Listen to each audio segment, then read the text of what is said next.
Okay, hello, my name's Madison Gherkin, and today I'm going to be talking about All the Sad Etc. in the book We Are Taking Only What We Need by Stephanie Powell Watts. So the story starts off with Kim and Paula, and Paula is the mom. Kim and Douglas are obviously siblings, and Douglas is in Broughton. I think that was how you say it, Broughton Mental Hospital, and it happens to be Christmas Day. So Kim and Paula go to the mental hospital to visit Douglas, and they already start off very uncomfortable because, like I said, it's Christmas Day, and Kim is an ex Jehovah's Witness, so they don't really celebrate Christmas anymore. They used to, so they kind of are unpacking memories from their past of itchy Christmas decorations and a bunch of tinsel, and it kind of just made all of Christmas memories just ill in their minds. So they were already, like I said, uncomfortable when they first entered the hospital, and I'm sure they were already uncomfortable before they got there because of why they were going there in the first place. Kim didn't really think that it was fair that her brother was there on Christmas. She didn't think it was fair that her brother was there, period. But just because it was Christmas, she thought it was a little more unfair because it seemed that everybody else was joyful, celebrating holidays with their family, and her mother are in a mental hospital visiting her brother who seems to be sick. Whenever they get there, they check in with the front desk, and at first, when the employee couldn't or looked up Douglas's name, they couldn't find his name in the computer. So that gave Kim kind of some false hope that Douglas might not even be there at all, even though she knew that 100% Douglas was there. They were both there to see him. She kind of thought maybe there's a little sense of hope that he might not be here.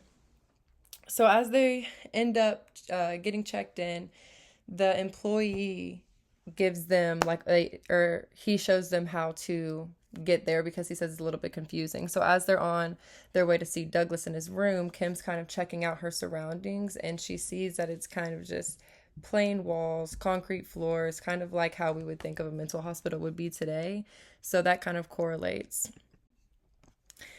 In the book, Kim talks about how her family in the past, like she would remember memories where if someone was acting up or if her herself was acting up, her family would just say, keep that up, and they've got a room for you at Broughton, or keep thinking like that, they've got a room for you at Broughton. So Kim was already nervous being there just because that had been a joke that was going around her family for years. And although she didn't feel like Douglas should be there, she thought it was unfair that he was there, especially on Christmas.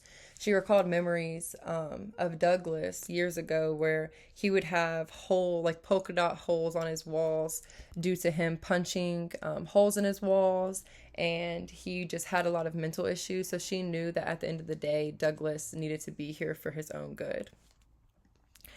Um, as they finally get to about where they're about to enter the room, Kim starts crying, and Paula kind of tells Kim, like, you don't need to be crying. So she kind of glares at her and nudges her to stop. And Kim knows that she's being selfish because, like I keep saying, Douglas is there for his own good, and Kim knows that he needs the help that he's going to be getting while he's there.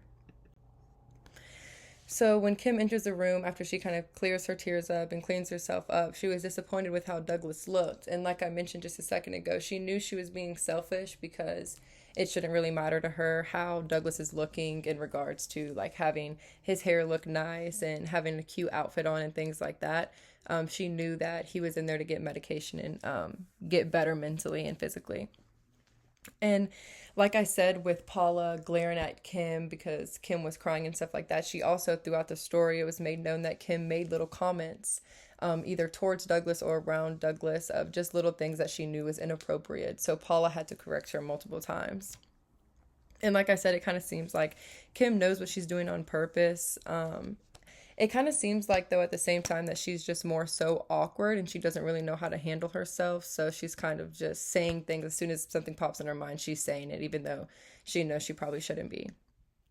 So whenever Kim first enters the room, Kim kind of wanted to break the awkwardness. So she asked Douglas to play ping pong with her. So they set the game up. And right off the bat, Douglas couldn't really play along with Kim because the medication he was on kind of slows his reaction. So he couldn't really hit the ball. They couldn't really have a back-to-back game of ping pong. So Kim kind of just blamed it on the ball, even though she noticed that obviously it wasn't the ball that was making them play a bad game of ping pong. It was Douglas being on the medication he was on was slowing his reactions, and that kind of, you could tell it kind of made Kim sad. But like I said, she just kind of blamed it on the ball because she didn't want Douglas to feel even more uncomfortable. After they stop playing ping pong, they sit back down at the table, and they were already kind of playing a board game prior to playing ping pong. So they kind of just played or sat back down and continued playing that. And a middle-aged white man approached the three and wished them a Merry Christmas. So Kim asked Douglas if he knew him, and Kim said no, or Douglas said that he didn't know him. So they kind of just carried on with what they were doing, kept conversing amongst each other. And then the man comes back up to them and gives Kim a gift that he had made her. And it was just like a cheaply made little gift that like a kid would bring home from school that they made at kindergarten, and the mom would be so excited to get it. That's kind of how it was, and it was very awkward. It kind of seemed like to the reader that maybe he was another patient that kind of had some mental issues going on, and he was there receiving help just like Douglas. So after he gives that gift to Kim, they're kind of handling that uncomfortable situation. He walks over to the Christmas tree that's in the lobby, or whether it's the lobby or the same room with them. He walks over to the Christmas tree and starts arranging the stuffed animals that are sitting underneath it from smallest to largest. And he's doing it very precisely. Kim is like noticing this, and she thinks it's kind of odd, but her and her mother are kind of looking at each other, like exchanging smiles, but like that kind of stops very quickly. After he kind of arranges them, he steps back, like looks at his work, like it's still very kind of odd to Kim. And then he picks one out, kind of hugs it like a child would their little baby bear that they keep with them for years. And then he just walks off to his room without ever looking at Kim. And like I said, they kind of thought this was a very odd situation. Kim never seen anybody act like this before. So with all the uncomfortableness that she was already going through, she was trying her hardest not to let out a laugh. After all of this kind of happened, they seemed like they needed to leave. Paula asked Kim if she was ready to go. So they kind of get up and they're packing their things. And Kim makes another odd comment and asks Douglas if he was leaving. And, why would Kim ask Douglas if he was leaving? She knows that he's not leaving. They were there to visit him. He's checked into a mental hospital. He can't leave. And they already talked about previously in the story that he was leaving in 2 weeks. So Kim knew he wasn't leaving. So she makes another odd little comment. And Paula kind of glances at her and tells her to stop, and she's like balling her fist. So that just kind of shows that throughout the whole entire story, Kim is just so uncomfortable that she can't stop herself from making these little comments, and Paula's kind of getting annoyed or aggravated with her. So to kind of switch to my personal opinion on this story, I didn't hate it. I enjoyed it. I enjoyed reading it.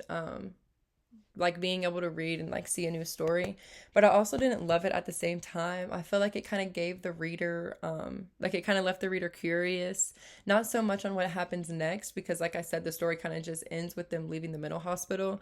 It kind of leaves the reader curious on what the backstory was, or it kind of just leaves the reader with a lot of questions about what happened in the middle of the story.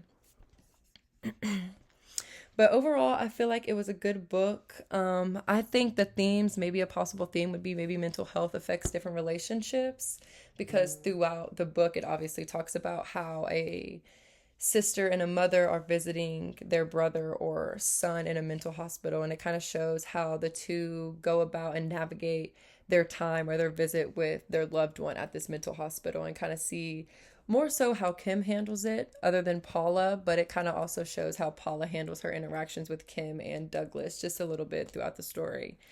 But yes, thank you for taking your time to listen to me talk about this story, and I hope you enjoyed it. Thank you.